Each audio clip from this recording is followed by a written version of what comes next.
if you call in the spirit of yoga, you've just put a huge onus on the choices you're about to make. And I think that onus, that the weight of having to teach yoga is, and I like the word guru, heavy. It's heavy. And so I think that heaviness is uncomfortable. It's like, I don't know for how many years I struggled feeling like I was a phony. Namaste. You're listening to the Savannah Podcast. Join us on an exploration of Eastern spirituality, yoga philosophy, and conscious living for the new age. This podcast is a production of SavannahSpirit.com, where you can find a large selection of Om and yoga clothing, spiritual jewelry, and unique fair trade gifts from the Far East. Now here's your host, Ashton Szabo. Greetings, everyone. Welcome to the Savannah Podcast. Really exciting show in store for today. Before we dive in our topic, I want to remind you to go to savannahspirit.com/contest and enter in their weekly contest. It's not something that you just go and enter in once and that's it. You can go back each and every week and you're re-entered into the weekly contest. You can win a $100 gift card for Savannah Spirit, so it's a great deal. All you got to do is go to that link. I believe you enter in your email address and your name, and you're entered into the weekly contest. Today's show, we are going to focus on the transfer of knowledge in yoga from India into the rest of the world. We're going to ask questions like, who owns yoga? What is it that we're really practicing today? Where does it come from? How has it evolved? Our guest today is Eric Shaw. He's studied yoga and meditation for over 30 years and has taught both since 2001. He's the creator of Prasana Yoga and Yoga Education Through Imagery, a lecturing program that teaches yoga's traditions through archival imagery and new scholarship. He holds 2 degrees in art and a master's degree in education, religious studies, and Asian studies, and his writings appear in Yoga Journal, Common Ground, Mantra Yoga and Health, and other publications. Eric, welcome to the show. Good to be here, Ashton. Well, and we're excited to have you. I really appreciate the work that you do in our community, so happy to have this opportunity to chat today. Oh, thanks for saying so. Yeah, it's a pleasure to be in this community and to engage in conversations like we're having now. So tell us a little bit about your background. Well, I'm 55 years old, so there's a lot of background to pick and choose from. Probably my most pertinent background stats as far as our discussion is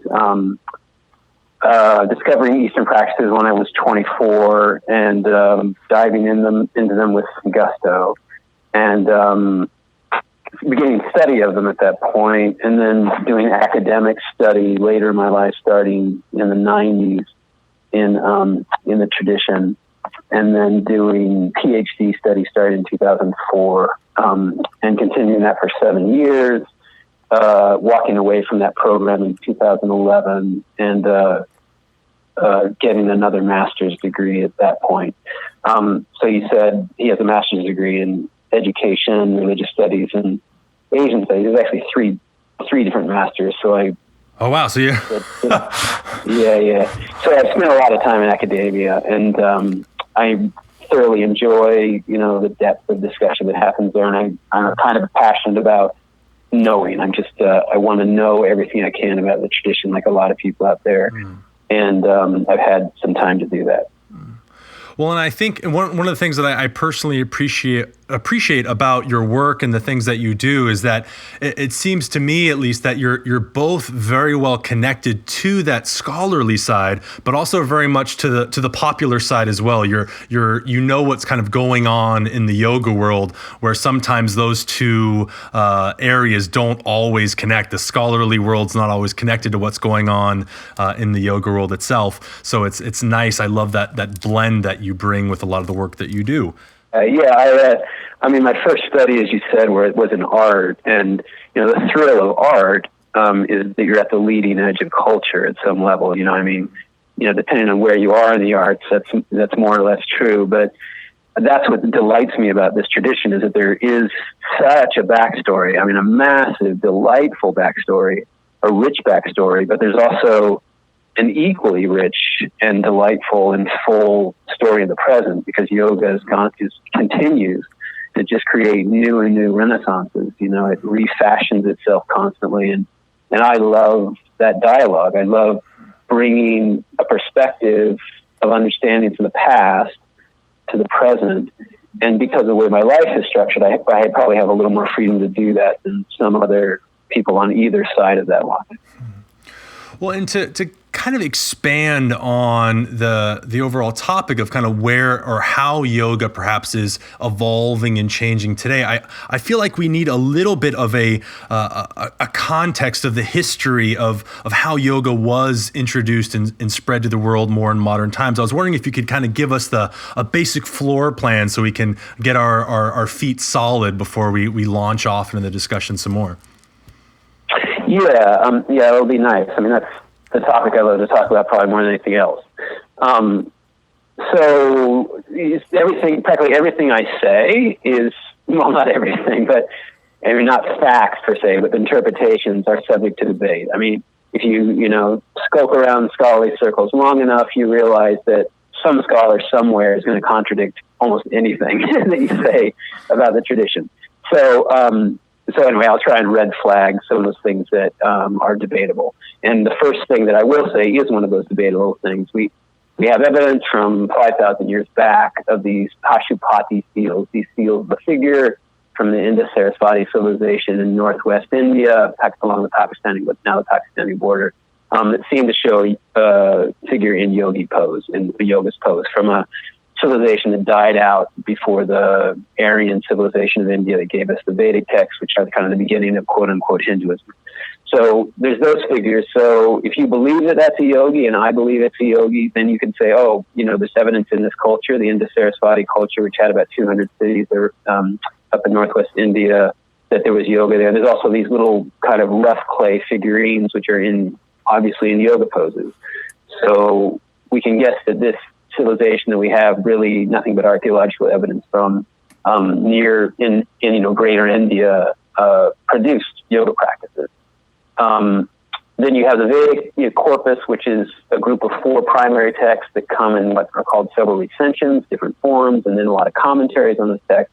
And there we get descriptions of Tapastic practices, which are heat-building practices, which are approximations of yoga. And you get discussions of figures that are like yogis, like they're called kesins or vratyas.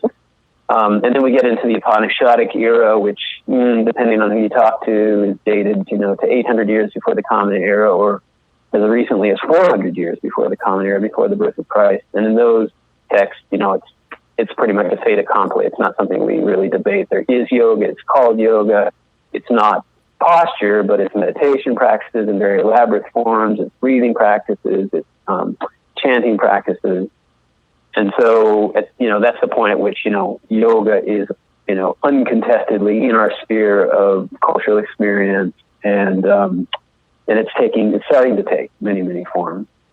And then, it's all that material from the Upanishads, approximately 13 texts, is brought together in Bhagavad Gita and Yoga Sutras. It's kind of codified in those 2 texts, probably much more in a more diverse way in Bhagavad Gita. But in the Yoga Sutras, we get a single line of understanding on the meditative style of yoga that's influenced by Buddhism, and that both those texts reach their final form in like the 4th century of the Common Era.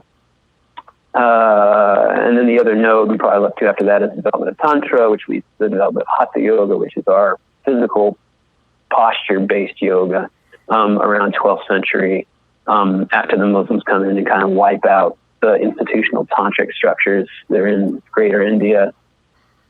And then, it has its various developments that you are kind of among small guru disciple groups that, cross paths from now and again and write text now and again. And there's a lot of kind of diverse cross-fertilization because none of it is institutionalized. And then the big node after that is Swami Vivekananda coming to America in 1893. And that's when it makes the big jump into modernity. It makes the big jump into Western context. makes the big jump out of esoteric context, private context, guru-disciple relationships that are exclusive, into more public Western style teaching, which is what Vivekananda did when he came to the World Parliament of Religions in 1893 and spoke all around the country and established institutions, Ramakrishna Mass. They were called Ramakrishna Mass, Ramakrishna missions. And then he also published the Yoga Sutras. So he brought the Yoga Sutras into popular understanding, popular conversation. And then a lot of things have developed since then. Crazily diversified gurus followed him and tried to imitate the Vivekananda model and teaching it in America and become kind of superstars, saint superstars. I like saint superstar. That's a good phrase. Yeah. That's a sketch that brings us right to the modern period. Right. Well, so one of the things that, you can't walk, 10 feet in the modern Western yoga world and not hear somebody making some claim about, well, this is real yoga and that's not real yoga. I'd kind of like to start there because to me personally, there's no more ridiculous a statement than that. Because of the diversity of what yoga has represented to different people through different time periods. So could you talk a little bit about that idea that there is one type of yoga and this is it, or because it seems like it's so prevalent in conversation, but it's so far from the truth. Yeah, I think a lot of that conversation has actually dwindled a lot. I think, and some of it's probably fairly recently. I think the death of Iyengar shifted that a lot because he was kind of the last leaseholder. He was kind of the last guy, the last man standing from the old guard, who had started a powerful teaching style and was still hanging around as kind of the guardian of the old tradition. And it's not to say that those discussions don't still happen, and they're not to say that those discussions still aren't valuable, because I think it is important to evaluate the depth of what we're doing and the power of what we're doing.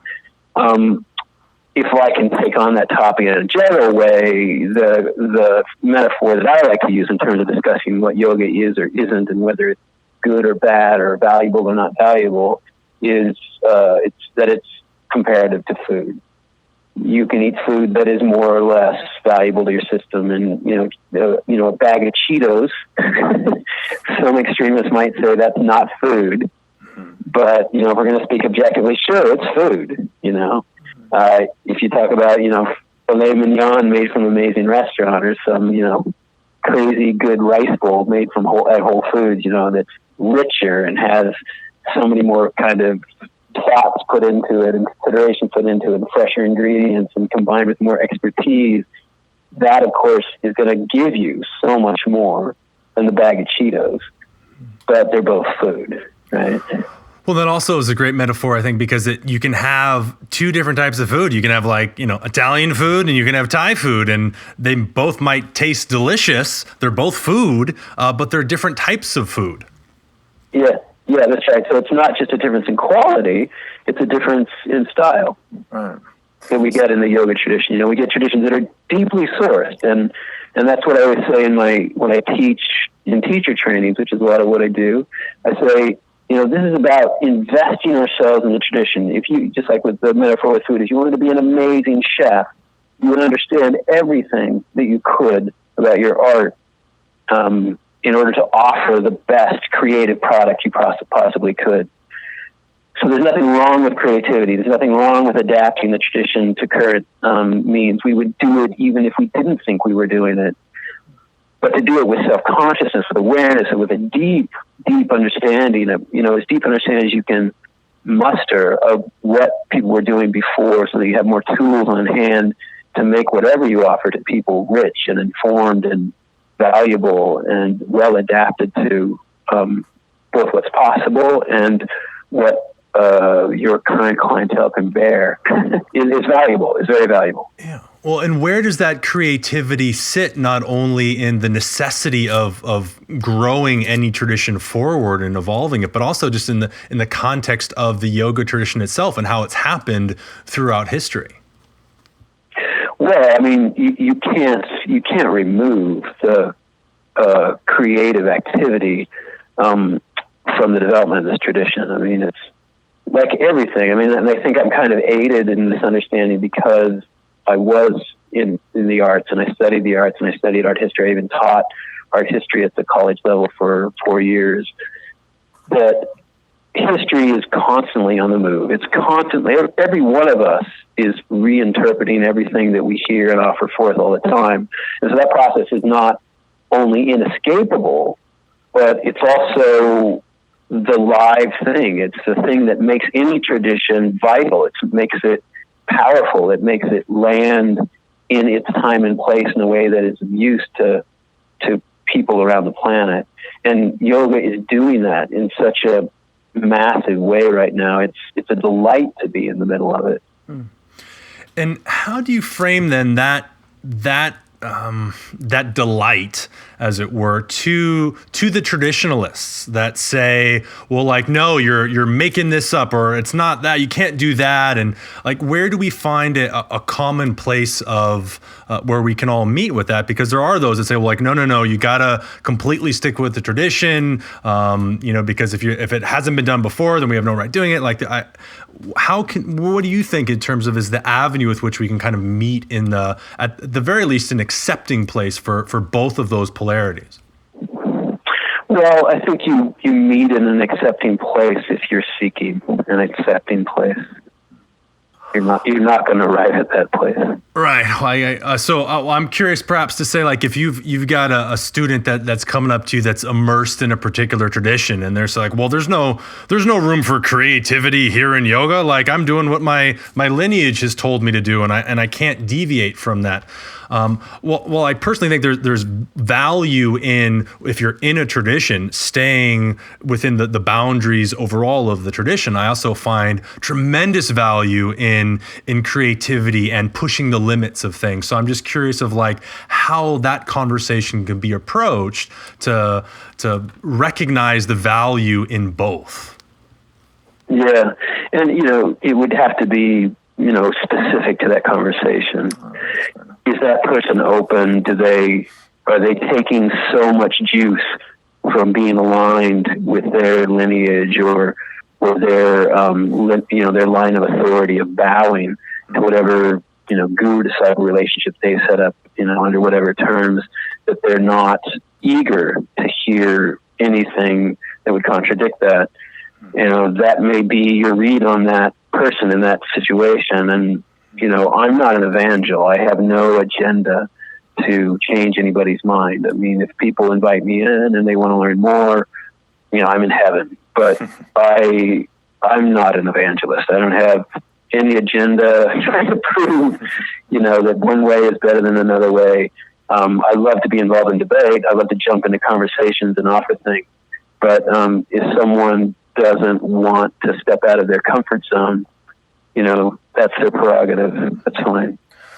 Now, there's another topic within the yoga community that I think is a valid one, and it's also one worth having. But I've heard some really wonderfully insightful things that you've said about the topic. I want to talk a little bit about appropriation in yoga, because that's something that I think the people that tend to do yoga, or people that do yoga, tend to be more liberal, and that's something that is very much I think, at least in terms of approaching it, a valid concern, to make sure that people aren't putting down a tradition or something like that. But the things that I've heard you say about it are wonderful. So I was wondering if you could talk to us a little bit about your opinions on that.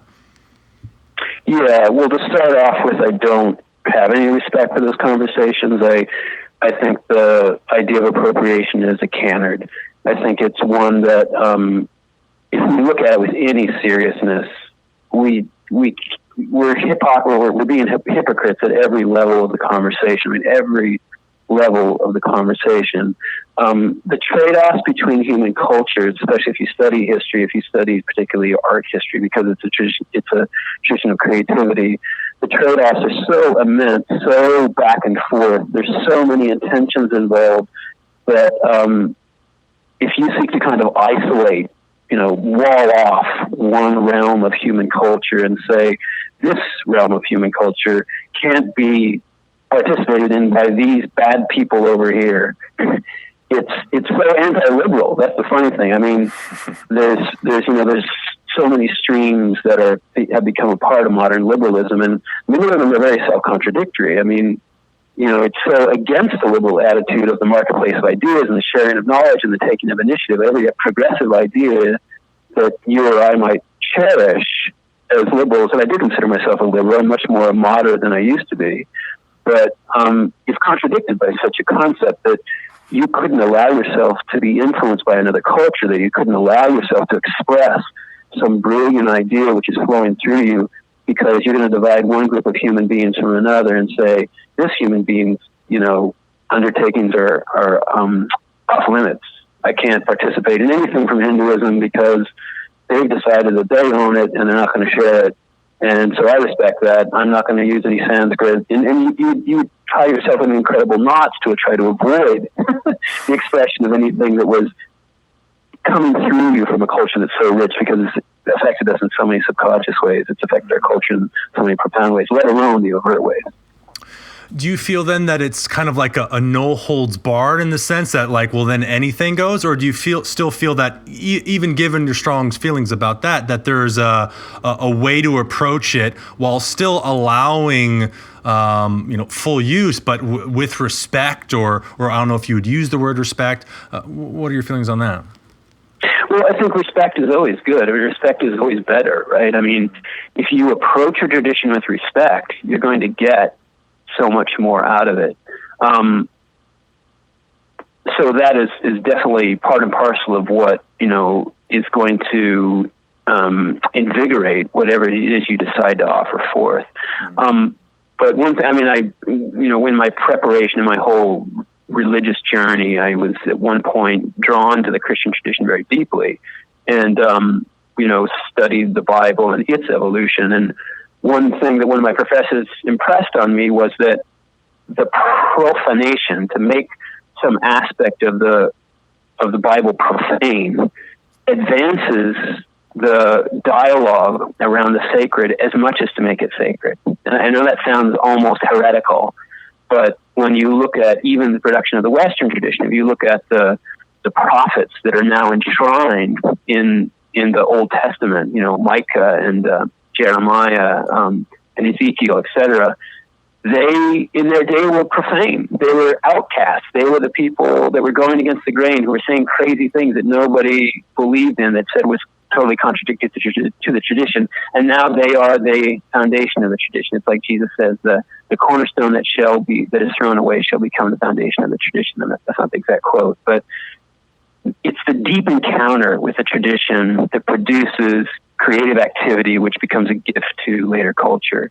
And someone may say that you are not doing it right, and that's their prerogative. They can say you're not doing it right, but if you're coming to it from a place of deep stimulus, response, charge, because this tradition speaks to you, and you come out of it in whatever way your own constitution formulates it, and someone else says it's profane or it's not right or it's appropriation, well, that's their conversation. It's not necessarily your conversation, because you're responding to what is true for you. And the illustration I love to give for liberals is, if you believe in gay marriage, if you say gay marriage is right, and of course I believe gay marriage is right, we should have the right to do whatever we want to do, and yet the people in the Christian right say, no, it's wrong, it belongs to the heterosexuals, it belongs to the Christian church. When you say no appropriation, you're doing the exact same thing. You're saying, no, it belongs to the Hindus, you can't take it. They have the right to this tradition, and they're the guardians of it, and no one can take it from them. You're doing the exact same thing. You're playing the game of saying that you have ownership of some cultural material and no one else can possess it. So I think liberals really have to look at themselves when they're having those conversations, because it's very contradictory to our values. Yeah, no, that's brilliant. And I think you've kind of said this already, but I think it's, just to draw it down even further, to say, does anyone own yoga? Yeah. And does anyone own yoga? Does anyone own buttons? Right. Does anyone own pants? Does anyone own automobiles? So it's the opening up, the moving away from sort of limited cultural systems and opening up to a more global human system. Would you say that that's kind of like what it's moving towards? I think that's what it is at this point. I mean, whether or not we're in a position to recognize that and affirm it is open to question. But yoga it's a planetary movement. It's phenomenal. It's happening everywhere at such a rapid pace. Now, within, especially as yoga encounters the Western world and the sort of capitalistic model and all this sort of stuff, you get the inevitable corporate yoga. I come from a couple areas where I personally was involved and still am with a few yoga places that you'd call corporate yoga. And the amount of resistance that I see to that at times is another one of those sort of hypocritical and rather strange things. But I've heard you talk about corporate yoga as well. I was wondering if you could give us some of your feelings on that. Well, I think we can't avoid the conditions of our culture. We don't live in India. We don't live in contexts where spirituality is the dominant force, the dominant kind of formative force for culture production. We live in a culture where the marketplace is the greatest impeller to human creativity. And so, I do think there's a lot of value in dodging that impeller, in dodging the impulse to seek for market rewards. But it's also, look at the writing on the wall. We live in a culture like that, and our base values come from that. And it produces this massive creativity. It produces this whole range of responses to the yoga project, which arguably are very tantric. I'm going to create this really appealing yoga that serves people at many, many levels, and I'm going to make a lot of money out of it. That might be one of my drives, but in the corporate situations that I worked in, I worked at Yoga Works, I worked at Pure Yoga, which are major chains. I've taught at Core Power Yoga. What other chains have I been involved in? Maybe a resume of 3 is enough. I worked at Pure Yoga in Taiwan and in that famous building that I'd heard about for years, before I ever got there, where there was nine floors of yoga. I thought, oh my God, can't get more corporate than that. By the time I got there, they'd reduced it to 6 floors, but they were still thriving. But the thing is, in that context, what I saw was amazing corporate behavior in terms of savviness, in terms of selling, in terms of marketing. But I also saw authentic commitment to the tradition, authentic commitment to giving high quality yoga experiences to people. And I don't think that in the yoga context you can succeed with one or the other. And that's just the world we live in. We live in a secular culture now. We don't live in a sectarian culture. We don't live in a religiously driven culture. We live in one that's driven mainly by the non-religious marketplace, When I always tell people too, you can't pay your bills with good karma. Yeah, that's a nice phrase. Well, and in India is a culture itself where, if you said, well, hey, I want to just go and devote my life to studying reality and consciousness and God, it's very likely that you'd have someone say, okay, wonderful. Well, guess what? You can go stay in that house over there. Or if you're going to go stay in that cave, I'll bring you food every day. Like, that's amazing. Thank you for doing that. I can only imagine you going up to pay for your groceries and be like, so, I just want to sing to God all day long. Do you mind if I just take this food? It's part of our way of operating is with money. And so I think to deny it and pretend like, oh, well, yoga is not about money or something like that. Sure, at its core, it's not about it, but the way that we live in the modern world is with it. So I think those two need to find a way to coexist. Yeah, we don't have the same sheltering systems that we had in a previous day. We don't have monastic orders, the preponderance we used to have. We don't even have as many priests and priestly positions, ministers and whatnot being supported in most parts of the world. All of that has declined in the West. And so because we really don't honor the sacred. We don't put it primary. It's nice that it, enters through the back door and mindfulness practices that are becoming popular and And even in the world of medicine, we're seeing how the ignorance of sacred practices is destroying our bodies and whatnot. We can't live without it, but our formal engagement with it is not as formal as it used to be, and it's not as supported by the marketplace. Well, maybe it is as supported. Maybe it's just supported differently now. Mm. Well, when it comes to what we are practicing today, and I know this is an issue that is a bit of a hot button issue in terms of, you know, where things are coming from, but based on the work that you do and the things that you've studied, I mean, what is it that we're practicing today in the West? I mean, I'm sure there are individual threads that we could pull out, but as an overall collective of what we see, the larger movement happening in yoga in the West, where is that all coming from? Where's it all coming from? Well, in the more modern sense, like we could draw back. We got the nice context towards the beginning of our talk, and you know you'll see people like they'll try to link what they're doing at a core power studio, for example, to the Yoga Sutras of Patanjali.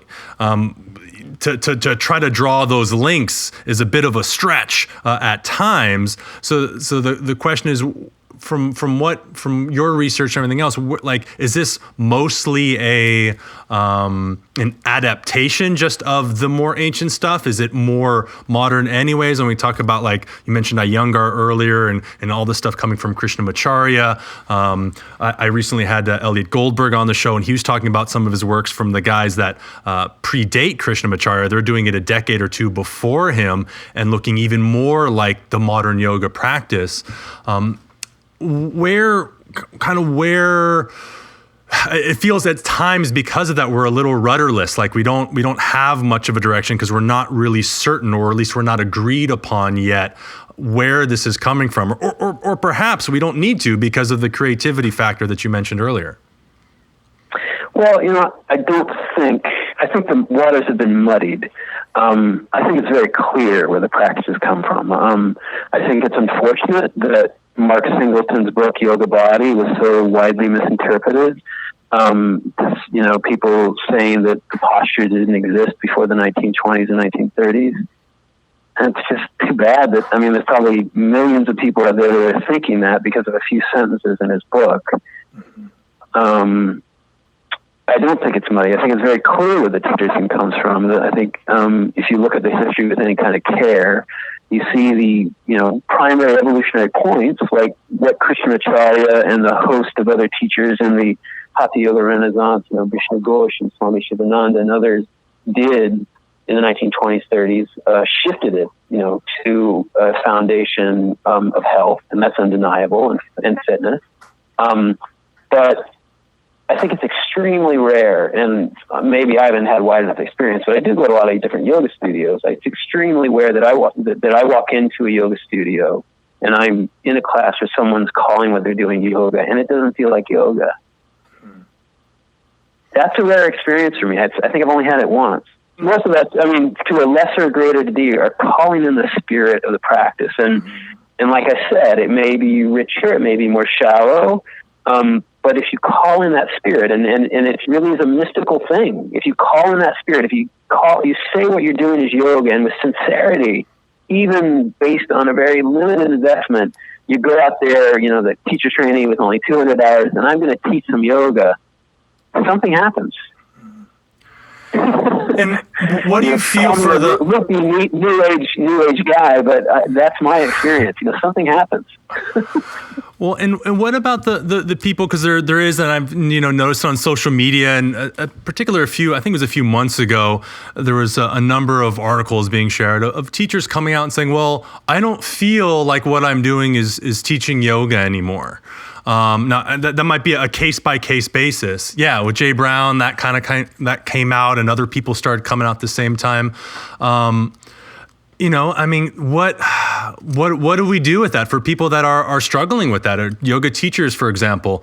And if they feel, I mean, obviously you've got to be authentic and do what you feel is right for you. But what are your feelings on that? That's also just the other side of it, though, too, right? If you call in the spirit of yoga, you've just put a huge onus on the choices you're about to make. Yeah. And I think that onus, that the weight of having to teach yoga is, like the word guru, heavy. It's heavy. Yeah?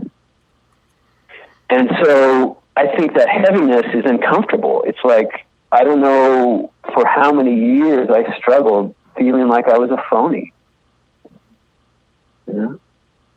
Because you're working so hard to kind of put on this suit coat of yoga. You're trying to offer it with such great sincerity, and and some people are, blissfully ignorant.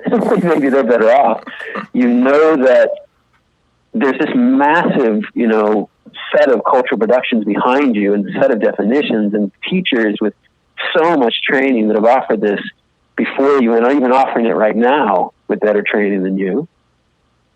And, it's hard to kind of stay on the wagon, probably.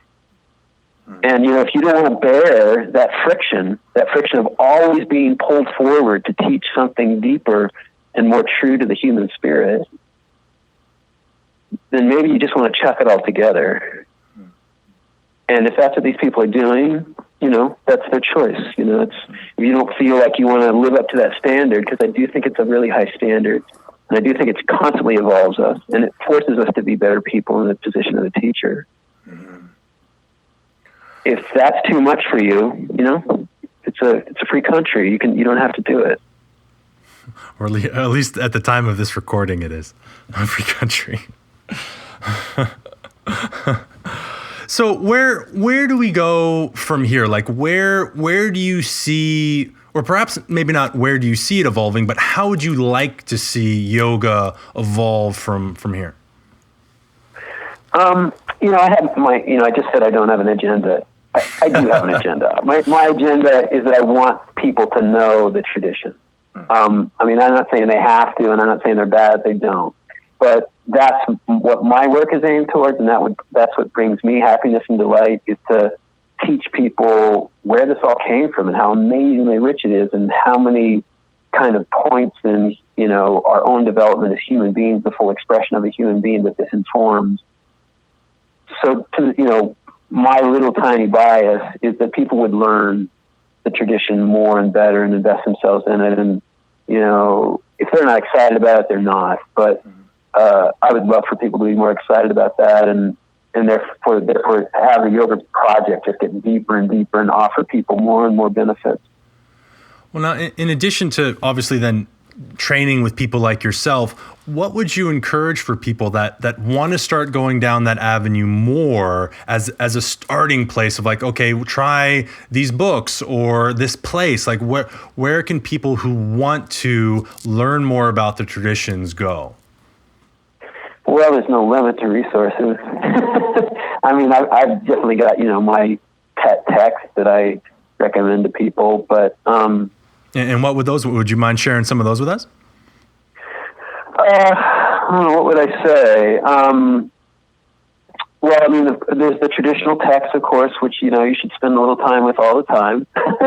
And, of course, sutras is still primary. There's a lot of people that are trying to argue it away, but I do feel that the economy of its expression and the depth of its expression is resonant with us still, and it's resonant for so long in the tradition that it's sort of like the Bible. It's just shaped the conversation for so long that when you come to it, you're coming to real gold. So, of course, invest in sutras and invest in Gita. Gita is just so much fun to read, and its descriptions of the yoga also have such profound depth, and it comes at it from even more angles than Sutra. Sutra is kind of singular in its voice and singular in its method. So read Gita, and it's fun to read these books, especially the Gita. The Gita is full of stories and conversations and character, and my third recommendation is Hatha Yoga Pradipika, which it's really our tradition. I know that's kind of a stretch to say that, but that's the asana-based tradition as it first emerged, even though that book is from the 15th century, and we say Hatha Yoga emerged around 11th and 12th century. It brings it all together in a really clear way, and there's so much to be gained from understanding its descriptions of subtle body processes, which we rarely get, and we definitely don't get them in Gita and Sutras. Read the Upanishads, which precede Sutras and Gita. because there's a lot of rich material there. Like you might start with Katha Upanishad or Satyasatara Upanishad.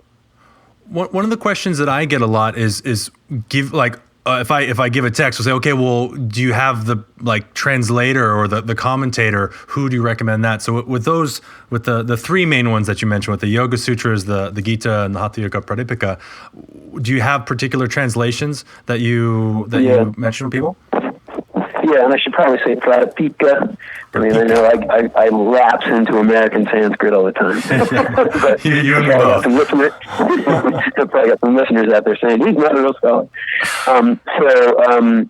Yeah, I just had the great pleasure of having lunch with Graham Frigg. He visited Dallas, and he spoke at the Crow Collection of Asian Art, and we were able to have lunch the next day, and I've been using his text for the Gita for years. It strikes a beautiful line between scholarship and poetry, and gives light commentary and light footnotes, but what is there in terms of footnote and commentary is rich. Plus it's designed with a lot of white space around it, so if you want to write all over your book, it's nice. So Graham Schwag, definitely GRAHAMSCHWEIG. He's there's amazing, many good Gitas, but that's the one that I'm currently most excited about. The version of the Yoga Sutras that I've used for years and that I've been in love with for years is Swami Satyananda's. There's a lot of Swamis with similar names. Satyananda, Swami Satyananda from the Bihar school, 4 chapters on freedom. So much depth in that text from a tantric perspective, from a Hatha Yoga perspective. He was presumably an enlightened master, so you're getting it from a pretty deep source. And then Hatha Yoga Pradipika, there's Mukti Bodhananda's edition, which also comes out of the Bihar school, which is great for depth, very thick text, elaborate commentary on all the slokas of the text in that book. But I always pair it with the recent translation, the 2002 translation. I'm pretty sure it's 2002, might be 2004. I think it's 2002, of Brian Dana Akers, Akers, which is a new translation. It's fresh. It breathes, to use his own words. And also zero commentary except for a nice little introductory piece and a few short footnotes that allows you to read the text without interruption from commentary, which Mukti Bodhananda does not. Mukti Bodhananda, Mukti Bodhananda, Mukti Bodhananda. So yeah, nice to have 2 editions on hand of the Pradipika. I have tons of sutras text, and tons of Gitas, but those are the 2 most prominent for those awesome. 2 books for me. Awesome. Well, I think it's great just to be able to have these types of conversations. I hope that the yoga community continues to have them. Where can people find out more about your work? I mean, you've got your website. What's the best way to connect with you and find out more about your teachings? You can come to prasanayoga.com, prasanayoga.com. And there's tons of stuff there. There's articles and videos and my teaching schedule. And yeah, I'd love to engage with any of your listeners. And awesome. The teacher-student relationship, that'd be awesome. Well, Eric, thank you so much for coming on the show. Hopefully we can bring you back again. Keep talking, keep the dialogue and conversation open. Thank you so much for coming here and sharing with us today. Yeah, I'm honored, Ashton. Thanks for picking me out of the bunch. And for all of our listeners out there, thank you so much for listening. I hope you've learned something new. I hope you all have a very present moment. Namaste. Hey everybody, it's Ashton here with an announcement. We're starting a weekly contest giveaway over at Savannah Spirit. If you'd like to enter into the contest to win one of our weekly prizes, go to savannahspirit.com/contest. If you enjoyed listening to the podcast today, we'd really appreciate it if you went over to iTunes, left us a review, leave us some comments, and share this podcast with anyone who you think might enjoy it. Also want to invite you to go check out Savannah East, which is the name of our blog and also the name of a Facebook group where I interact with guests and our audience. We'll post recent episodes up there as well as interesting articles relating to our guests and or the topics on the shows. And again, thank you so much for listening. Namaste.